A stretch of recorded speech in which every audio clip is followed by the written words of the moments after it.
Deadlifting once per week is probably why you are stuck at 4 plates or maybe even below after years of training. Most likely you follow one of those generic intermediate strength programs like 5-3-1, Texas method, 5x5, or something very similar. Most of those programs will have you do the deadlift once per week. There might be a second, but usually it's something a bit less specific or for high reps or something like that, which isn't very useful in my opinion.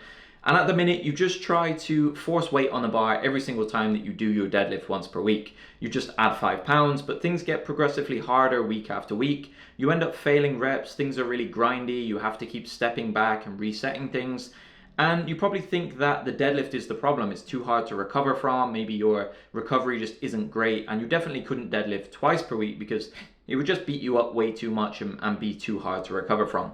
In this video, I'm going to tell you exactly how I was able to deadlift 300 kilos, 661 pounds, deadlifting 2 times per week, and how I've helped hundreds of clients to do exactly the same. And if you want me to literally just do it for you, click the top link in the description, hire me as your coach, and I'll get you really strong. So let me get straight into it. At the moment, the reason your deadlift is not making progress is because of the frequency. You are only deadlifting once per week, I assume, if you've clicked on this video. Some of you might be doing a secondary deadlift on one of these generic programs, but like I said, it's probably like high reps. It's probably like a random variation or something. Maybe it's like good mornings or something like that. And your deadlift isn't really getting stronger on that approach. Now, the problem is with only deadlifting once per week, there is nowhere near enough skill practice for you to become really, really good at the deadlift. And you might think like, oh, but my deadlift form's okay, like I know how to deadlift. Now, there is a big difference between being okay at deadlifting, knowing the basics of deadlifting, and being a really proficient deadlifter, someone who's really skilled. You don't have to think at all about your technique. Like even when I go and deadlift and I'm not super strong, I literally just go, there is nothing in my head and I just deadlift because I've done thousands and thousands of reps. I just switch my brain off and I just do the work. A lot of you guys are still having to think like, are my hips at the correct height? Am I gripping the bar properly? Is my back grounded? Like all these different things which don't even enter my mind. And I know guys who are way stronger than me definitely don't think about this stuff. They just get into a flow state and just do the lift. Maybe they have one cue in their mind, but because they practice the deadlift more often, they're so skilled at it. Like go watch your favorite deadlifter, a really, really strong guy, and you will see like it's so smooth, so proficient. Every rep looks the same. You need to get to that point as fast as possible. And unless you are a 1 in a million genetic freak, it's not going to happen on once a week deadlifting.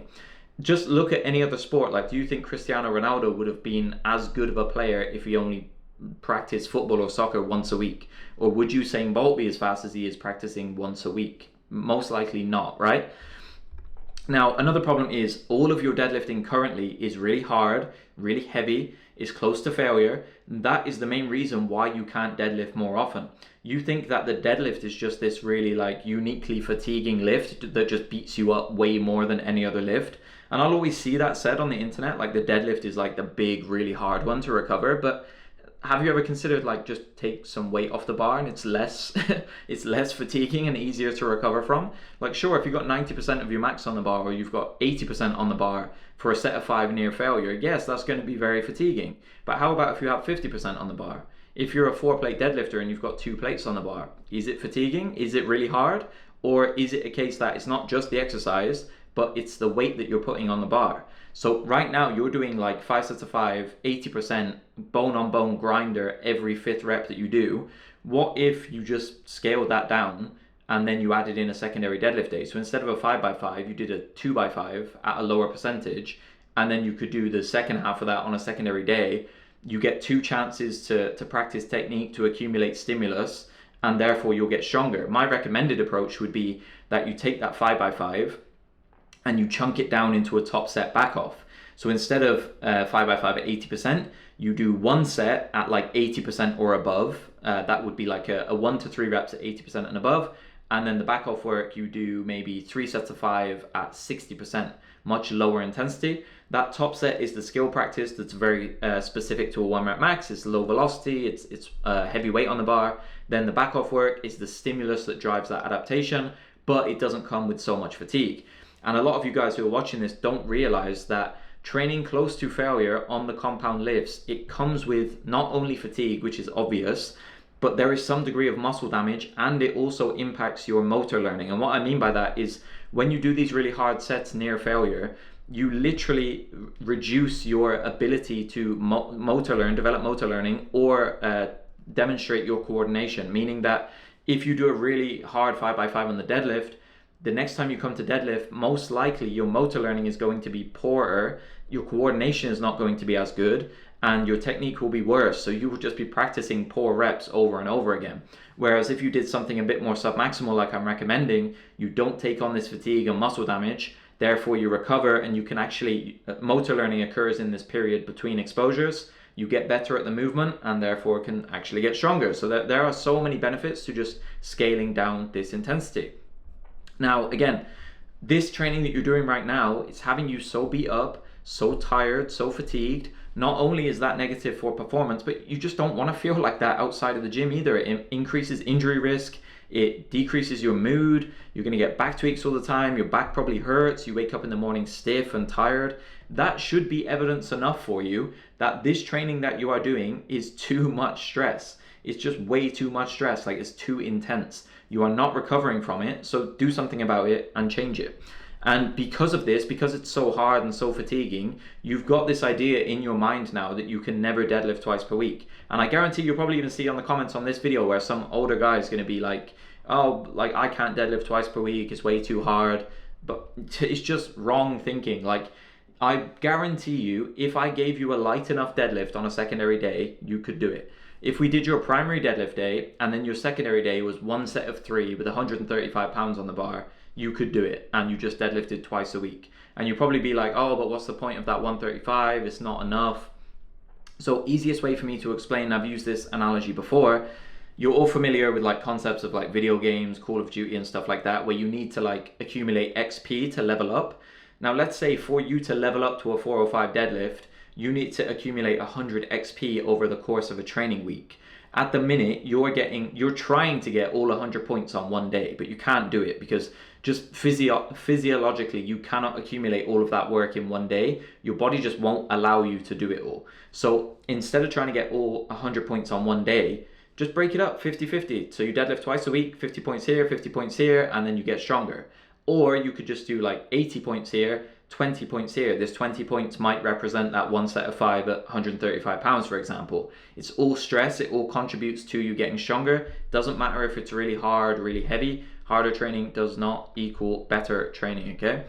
And final point, not deadlifting frequently enough, like I said, means that you can never become proficient enough on the deadlift. It's that simple. Like, you just are not going to become a really good deadlifter doing it once per week. So scale the intensity down as soon as you can. Get on twice a week. It doesn't mean you need to deadlift like high volumes, high intensities on both days. You might do a primary deadlift where you do a top set back off, and then you might do a lighter secondary deadlift, and I'll tell you how to do that, okay? So the first thing that I would do to improve this and to actually get your deadlift stronger is I would change your heavy deadlift day first. So if you're doing a 5x5, change that. Change it to a top set back off. So do a top set of 1 to 3 reps, 80% and above. 80% is where it starts at the start of the block. Then it's going to get heavier. Maybe at the end of the block, you're up to like 92 to 95%. The back off work, 3 to 5 sets, 3 to 6 reps at 60 to 75%. Again, can get heavier through the block, but I'd recommend you just stick with the same weight on the bar until it stops working, basically. Once you have kind of fixed that primary deadlift day, and you might only need to do that at first. If you make that fix and things start improving again, just leave it alone and just keep deadlifting once a week until your progress runs out, basically. Once that stops, then you can add in your secondary deadlift day. Now, for most guys, I typically recommend your secondary deadlift day to be something that is fairly specific, but not too heavy. Romanian deadlift or a stiff leg deadlift are my usual go-tos because they're pretty specific, but they don't have a ton of weight on the bar. And I usually program those for somewhere around like 2 or 3 sets of 5 to 8 reps would be my general default. And I'd probably cap it off between like an RPE 6 to 8 maybe, okay? Maybe you start the block RPE 6 and you slowly ramp up to an RPE 8. Once you feel like you've kind of exhausted that secondary deadlift day, you've milked it for all you can, I would change it from an RDL or a stiff leg deadlift to a more specific deadlift variation. So that might just be an opposite stance. So you might do a sumo or conventional, you might do a trap bar, you might do a pause deadlift, deadlift with a band, something like that. And for that, I would again use a top set back off approach, but just slightly lighter than the primary day. So if the primary day is a top set of 1 to 3 reps, that secondary day might be a top set of 1 to 6 reps, for example, at like 70, 75% and above, okay? Now, for the volume work, and this is the most important part, because I've already said for the top sets, keep those in year round, in my opinion. I think you should always have some exposure to heavy top sets because strength is extremely specific to a given rep range, intensity. If you want your 1 rep max to improve, you need to be training near singles. So singles, doubles, triples, they need to be in the program year round, in my opinion. The back off work is where a lot of guys mess up. So again, I recommend scale down the volume in the 60 to 75% range. We want to be leaving a lot of reps in reserve, like 5 to 10 plus reps in reserve.